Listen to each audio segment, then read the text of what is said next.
Hey everyone, welcome to a bit of a different format today.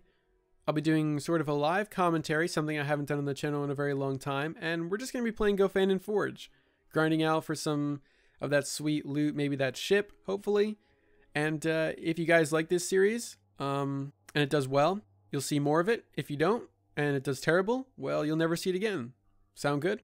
So I'm going to use this as an opportunity to talk about things I like, sort of my gameplay, commentate over that, and maybe provide some tips about the Forge and whatever activity we're playing on that day, and hopefully it turns out to be a pretty chill video.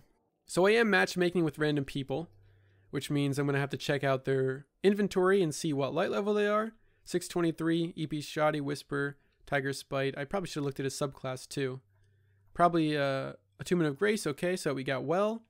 And the other guy is a 628, Whisper, EP, Breakneck, and Wave 1000 Cuts.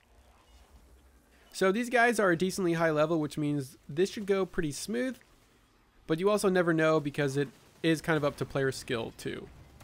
You could have great weapons, but also be terrible at the game. So what I'm doing here is I'm actually utilizing the melting point effect on, okay, thought my teammates were going to back me up there. I was using the melting point effect on the enemies, allowing me to apply the debuff, which is, it's called Hammer Strike in Destiny 2, but a lot of us D1 veterans call it Melting Point because that's what it was in the first game. If you apply that Hammer Strike effect, which is also a perk on the top tree, Sunbreaker, it applies a debuff to the enemy that makes them take 50% more damage. So that's very, very, very useful, and you'll see me do it again here. So that guy has a debuff on him, which means my teammate can kill him way quicker. Now this also works even if you're trying to solo these big enemies like the Colossus, the Sabershanks, Fallen Captains, whatever. If you can take them out quicker, that gives you more time to throw the orbs in, or the batteries in. And all's good. So you'll see me utilize that a lot here. You'll see me just smack him with the battery, which means he can be killed way faster. And it makes fighting some of these tougher enemies so much easier.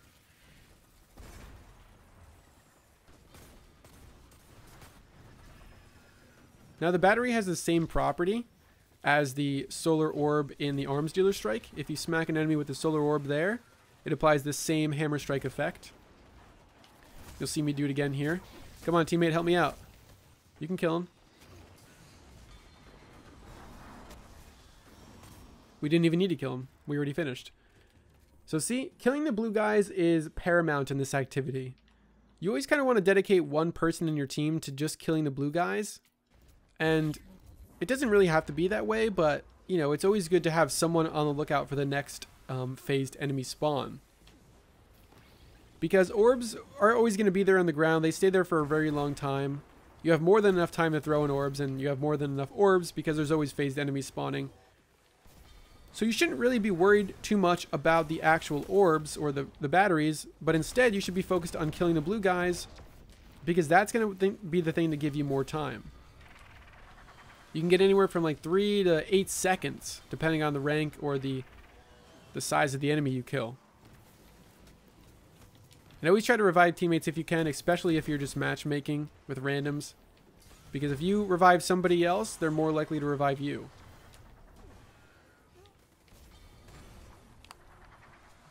So you'll see me a lot of times chasing after these blue guys, even if they're kind of far away. And that's because just killing them is going to give us more time and give us a little bit more breathing room to actually complete this activity.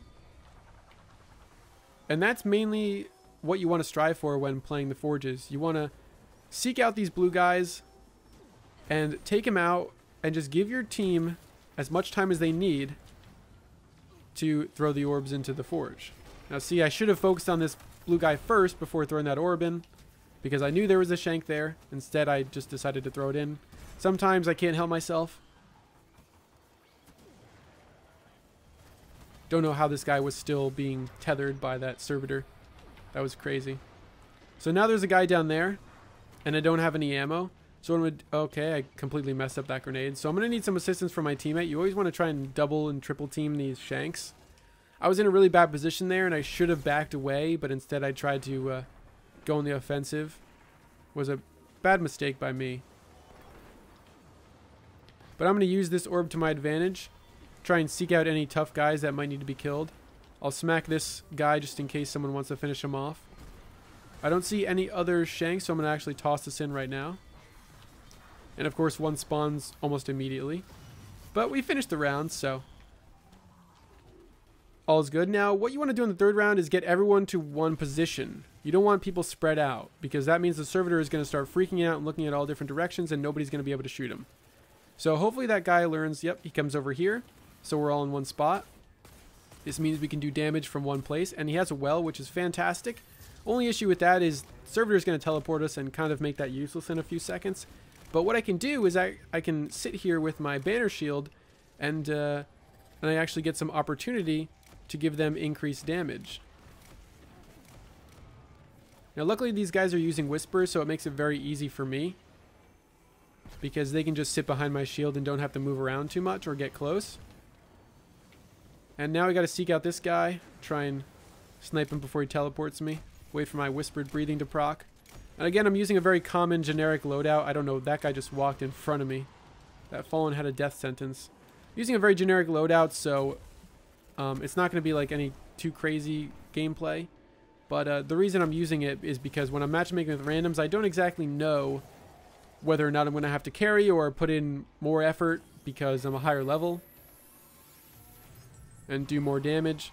But as people get leveled up more, you're going to be able to use whatever you want. You know, the loadouts are going to be much more flexible. But right now, since I just really don't know how leveled up people are, I'm going to stick with this generic loadout. Now, I didn't talk a lot about Sentinel Shield and why I like it in Doomfang's last round, but we'll cover this round. And I really love Sentinel Shield for a lot of reasons. I didn't really like it at the beginning. At the launch of D2, I wasn't really a fan, but ever since Banner Shield came out and it got buffed, or Sentinel got buffed and Doomfang got buffed, I really love it and have not been able to take it off since the Forges went live. I've been using Banner Shield non-stop, and it's a really great support super, and it's really fun. It's a really fun role, honestly. It reminds me a lot of Reinhardt from Overwatch. The Sentinel super and just Banner Shield is such a cool way to play the game. It allows me to benefit my team without just, you know, strictly doing damage. Now you'll see here in a second why I really love Doomfang. And one melee kill gives me about 20% of my super energy here, which reduces my cooldown about a minute. And just because of the few enemies I've already killed, I'm already almost at half my super in, you know, literally a few seconds since we started the match. And Doomfang are fantastic exotic gauntlets.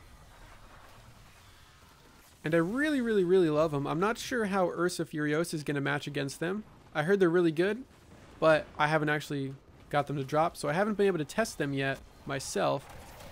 But right now I feel like Doomfangs are kind of necessary. Almost. It's like, why would you not have Doomfangs on? It's kind of like using Arc Strider without Radiant Flux, right? And while you don't need it for a lot of the Sentinel subclasses, it just amplifies it so much that why would you not use it? Now I do not have a battery to apply that melting point effect to this guy, so I'm actually going to hope that my teammates see me struggling with this guy and come over here and help me double team him. Now I was able to stun him with my shield, which should give me an opportunity to kill him, thankfully. But you want to try to double team those enemies. Oh man, that bounced back. You want to try and double team the enemies as often as possible, even triple team if you can, because killing the blue guys is very important. And you can see we're about 50 seconds, which is decent, but we could be doing a lot better if we were focusing more on the blue guys.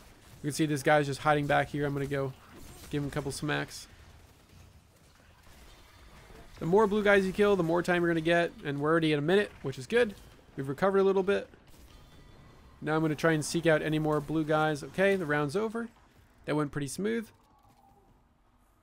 If you have a minute on the clock through the entire round or more, you're doing fantastic. That's kind of what you want to aim for. If you're able to sustain a minute through the entire round, both round 1 and 2, you're set. Now I'm going to try to back off a little bit. Keep my distance so that he can't spray me down with his little machine guns on the front there. Was able to take him out, thankfully, but I'm going to hold on to this orb, see if there's any more saber shanks. I don't see any, so I'm going to toss this in. Sometimes I'll take a minute and just look around, observe, see if there's any more blue guys I need to kill with this orb. Any more big shanks. There's one spawning right now. I don't think I have any shotgun ammo, so it'd be probably smart if I waited till it gets closer to my teammates. And that guy is giving him a shield, which is really unfortunate. I'm going to try to smack him to get him to stop doing that. Now my teammates are, I don't know where they are, but I'm going to try and take this guy on since he is debuffed. Probably not going to be successful here, but I can at least try. Cannot believe I made it out of that. That's amazing. Usually, if you are face to face with a big guy and you don't have enough ammo... Okay, that's weird. I can't pick it up. Okay, I did. Huh. If you're face to face with a big guy and you don't have enough ammo, it's best to just lure him over to your teammates, because then you can all finish him off together. Like this guy. We have a minute and 15, so I don't need to rush for any reason. I could just help pick off enemies and wait till that guy gets closer to my teammates. I'll try to help out here in a bit. Okay, they already got him. Nice.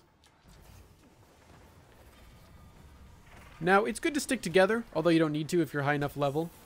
But if you are on the low side, sticking together is very helpful, because then you can all focus on the enemies at the same time, and you don't need to stress out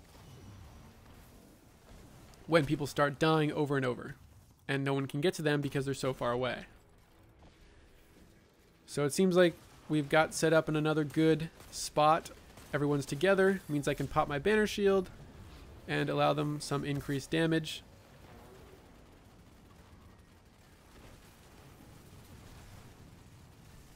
It's so fun to be able to support my team like this with this kind of super. It's a very, very cool approach to a DPS phase. See, this is like a super cool, just like screenshot right there. So now I'm not even going to wait for Whispered Breathing because I knew he was going to teleport, so I just wanted to get some damage off. But we got this sort of a problem over here, which if you can, focus on the servitors ASAP if he teleports near one, because things like that are going to happen where he's going to go immune and you're not going to be able to kill him. So you want to focus on the servitors, or at least have somebody keeping an eye out for them so that he can't do that kind of bullshit. Overall, I think that went pretty well. Got 2 easy clears there. Didn't get any ships, unfortunately, but there's always next time for that. So I hope you guys enjoyed this. These are very fun to do, and if you liked it, please let me know. I would love to do more of these kind of commentaries, live commentaries, and just talking about random stuff. Maybe I can help you improve your own PvE games. So thank you very much, everyone, for watching. I'll see you next time.